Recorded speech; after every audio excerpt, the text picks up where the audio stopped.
Halo semuanya, kembali lagi dengan saya, Just No Limit. Di video kali ini, saya akan menceritakan pengalaman hidup saya dari saya kecil hingga saat ini. Banyak dari kalian mengenal saya sebagai Just No Limit, seorang YouTuber gaming yang sukses. Namun, sebelum semua ini, saya hanyalah Tobias Justin biasa, yang tidak punya apa-apa. Saya pun harus jatuh bangun berkali-kali dalam hidup saya untuk sampai di tahap seperti sekarang ini. Tidak usah berlama-lama lagi, inilah Animate My Life Just No Limit.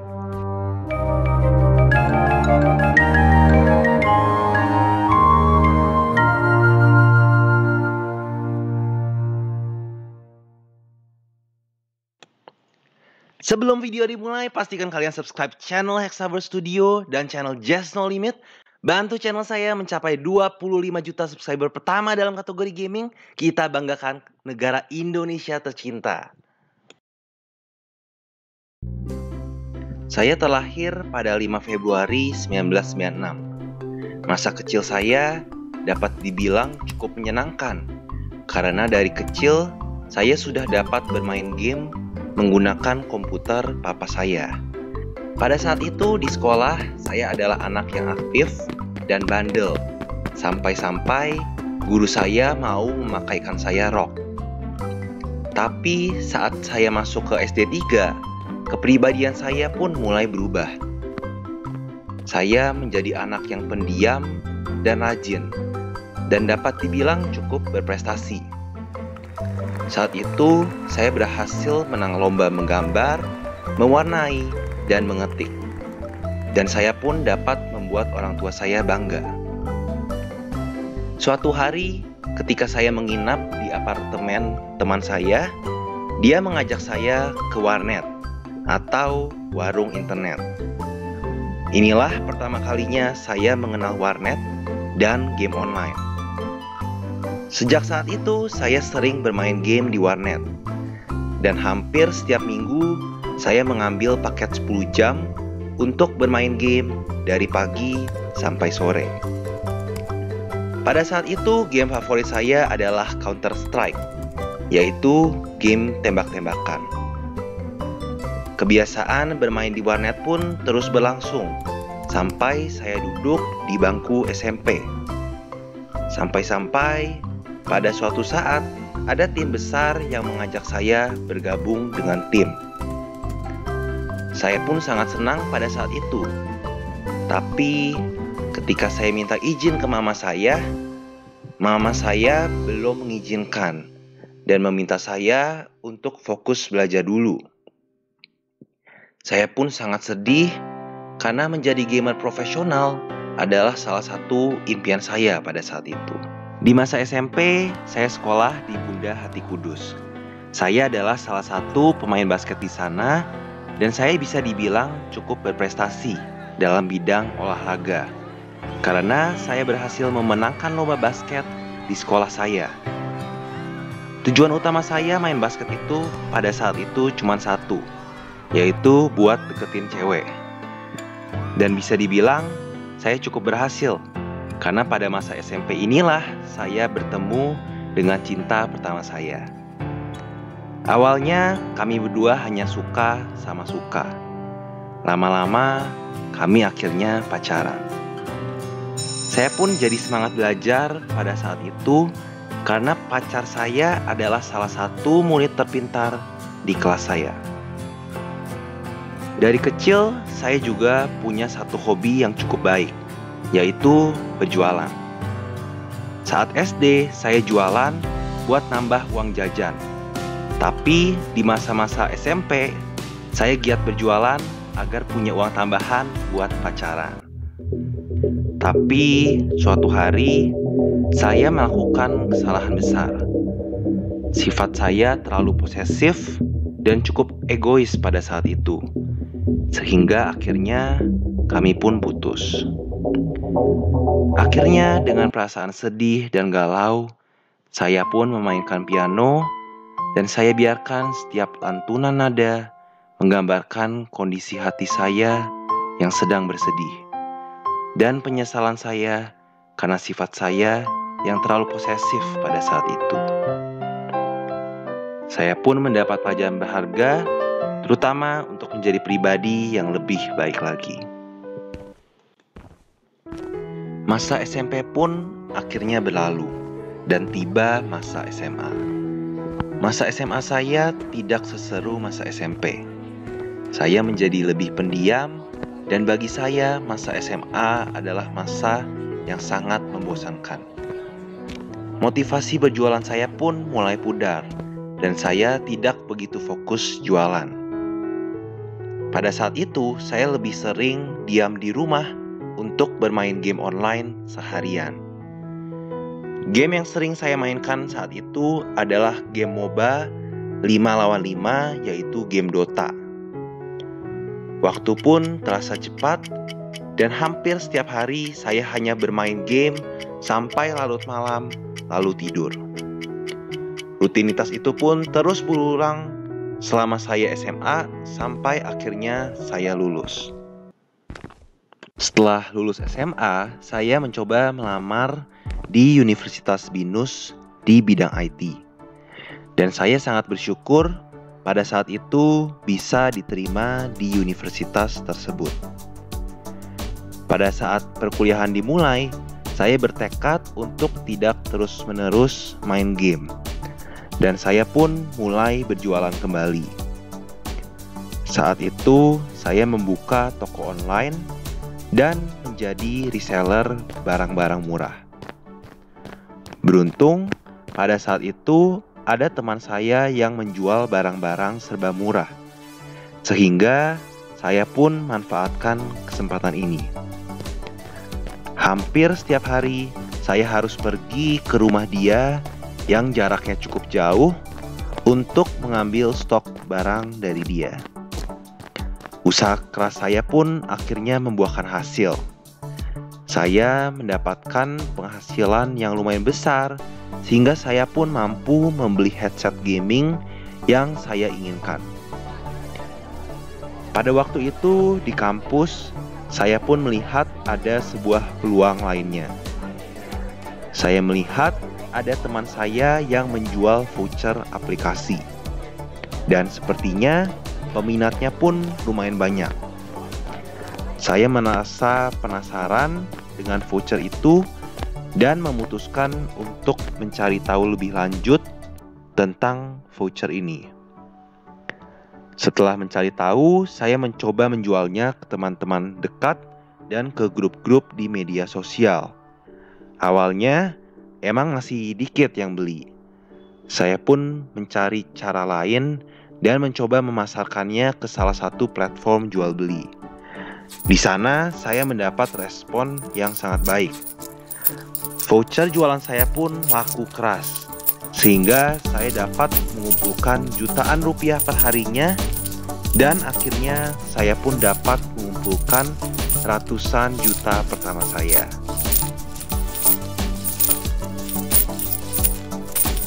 Tapi di balik keberhasilan tersebut ada perjuangan dan pengorbanannya. Saya perlu bekerja keras dan mengorbankan waktu dan tenaga saya. Hampir setiap hari saya harus pergi ke pusat jualan HP terbesar di Jakarta Barat untuk mencari reseller voucher dengan harga termurah. Saya juga harus menyusuri setiap lantainya dan menghampiri dari satu toko ke toko lainnya demi mendapatkan voucher tersebut. Akibatnya, perkuliahan saya pun terganggu. Saya jadi sering kelelahan dan akhirnya tugas kuliah saya banyak yang keteteran. Dan saya pun tidak punya banyak waktu untuk belajar.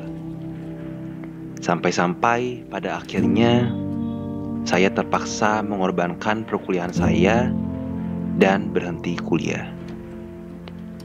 Kesuksesan saya pun tidak bertahan lama, karena pada suatu saat voucher aplikasi tersebut tiba-tiba tidak diproduksi lagi. Saya merasa sangat sedih karena sumber penghasilan saya hilang begitu saja, dan menyesal karena saya telah mengorbankan perkuliahan saya demi mencari uang. Tapi saya tidak mau berdiam diri. dalam kesedihan. Dan pada saat itu, saya pun terpikir sebuah ide lain. Setelah mencari tahu dan meneliti lebih lanjut, akhirnya saya memutuskan untuk mengimpor barang dari luar negeri. Pada waktu itu, saya mengimpor pemutih gigi dalam jumlah yang cukup banyak agar bisa mendapat harga grosir yang murah. Saya sangat bersemangat dan langsung mencobanya. Tapi saat saya mencobanya, lama-lama saya sadar gigi saya tetap kuning. Ternyata saya telah tertipu. Dan akhirnya saya memutuskan untuk tidak menjualnya dan menanggung kerugian tersebut karena saya tidak mau menipu orang lain. Saya merasa pasrah dan kesal. Tapi saya tidak mau hanya menyesali hal yang sudah terjadi. Sehingga sejak saat itu saya pun mulai belajar kembali dan banyak belajar dan membaca buku tentang bisnis dan keuangan.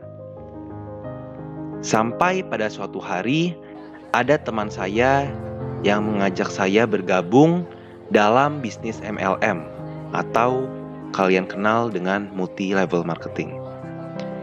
Awalnya saya ragu karena pada saat itu papa saya pernah tertipu saat bergabung dalam bisnis MLM. Tapi walaupun begitu, saya tetap mencoba memahami sistem dari bisnis tersebut. Pada akhirnya, saya pun memutuskan untuk bergabung. Bisnis ini pun sistemnya cukup adil. Siapa yang lebih giat bekerja, maka penghasilannya pun akan lebih besar. Sehingga saya mulai giat bekerja untuk mencari orang yang mau bergabung. Dan saya pun menjelaskan bisnis ini kepada mereka. Akhirnya usaha saya pun membuahkan hasil yang manis. Saya berhasil mendapatkan penghasilan yang cukup besar dari bisnis tersebut. Karena pada saat itu saya berhasil mencapai peringkat yang tinggi. Tapi dalam bisnis ini bukan hanya uang yang saya cari. Karena dalam bisnis ini saya belajar banyak hal tentang pengembangan diri. Saya belajar bagaimana berkomunikasi dengan lebih baik dan bahkan berbicara di depan ratusan orang di seminar-seminar. Tapi sayangnya, karena pada saat itu saya merasa saya sudah sukses dalam bisnis tersebut, saya merasa diri saya sudah berada di atas. Saya pun merasa sombong dan jadi lupa diri. Akibatnya, saya jadi malas dan saya menjadi boros. Dan saya pun akhirnya terjatuh lagi untuk kesekian kalinya. Kali ini saya mempunyai hutang dalam jumlah yang besar dan saya menyicil suatu barang, tapi saya tidak mampu membayarnya. Sehingga akhirnya barang itu pun harus disita. Kali ini saya benar-benar merasa depresi karena semua usaha saya akhirnya sia-sia. Berada di titik terendah, saya sempat berpikir untuk menyerah dan berhenti berusaha. Namun, saya ingat saya masih perlu membahagiakan kedua orang tua saya. Karena tidak tahu harus berbuat apa lagi, akhirnya saya hanya mengurung diri di kamar, bermain game online untuk menghibur diri. Pada saat itu, saya memainkan game MOBA 3 lawan 3, yaitu Vainglory.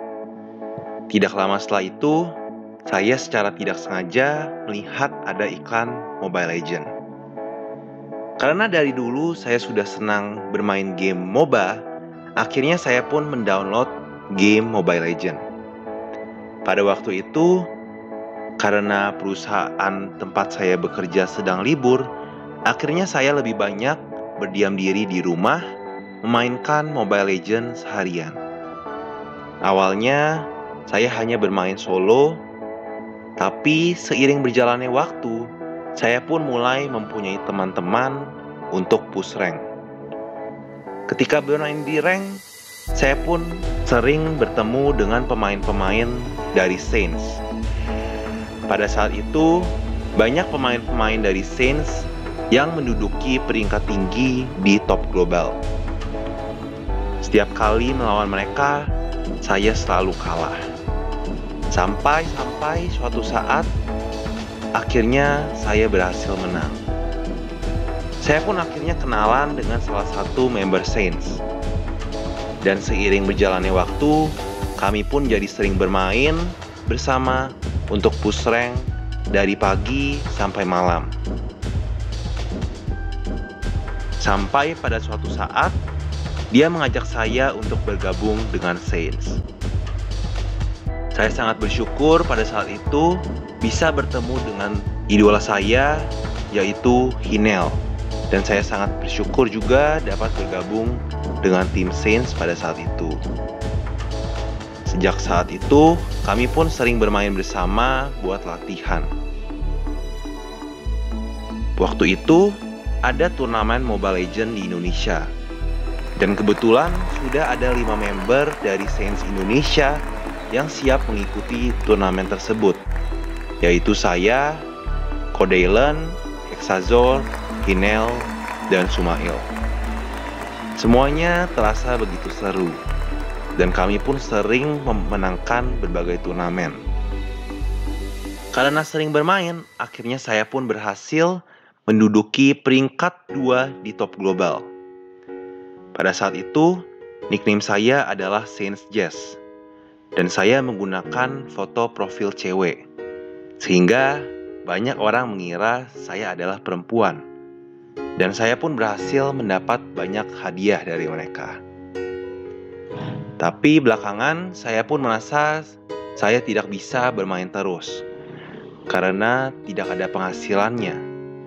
Sehingga saya pun memutuskan untuk keluar dari tim Saints dan menjual akun Saints Jazz saya yang sebenarnya cukup populer pada saat itu. Sejak saat itu, saya pun fokus menjadi joki bintang di Mobile Legends. Awalnya, saya hanya mendapatkan sekitar 1-2 juta dalam seminggu. Tapi, seiring berjalannya waktu, pelanggan saya pun terus bertambah. Dan penghasilan saya naik hampir 2 kali lipat. Tapi lama-kelamaan, saya pun mulai bosan. Dan lelah hanya menjadi joki setiap harinya. Akhirnya saya pun terpikir sebuah ide lain. Waktu itu saya membuka Line official account dengan nama Jazz No Limit. Di akun itu saya membagikan tips-tips bermain Mobile Legends dan saya pun dapat membuat tim joki saya sendiri. Usaha saya pun cukup berhasil dan saya bisa mendapatkan puluhan juta per bulannya. Tidak lama setelah itu, ada turnamen Mobile Legends terbesar, yaitu MSC. Saya pun ingin bergabung lagi dengan Saints untuk mengikuti turnamen tersebut. Tapi ternyata pada saat itu, tim Saints sudah penuh. Sehingga saya bergabung dengan squad recall untuk mengikuti turnamen tersebut secara online. Tapi sayangnya, tim saya gagal lolos ke babak playoff dan kalah di ronde terakhir. Saya merasa sangat kesal pada saat itu dan kecewa, sehingga saya langsung menghapus game Mobile Legends. Tidak lama kemudian, saya mendownloadnya kembali. Dan saya sangat bersyukur pada saat itu saya dapat diterima kembali di squad Saints. Waktu itu di Saints ada beberapa member baru.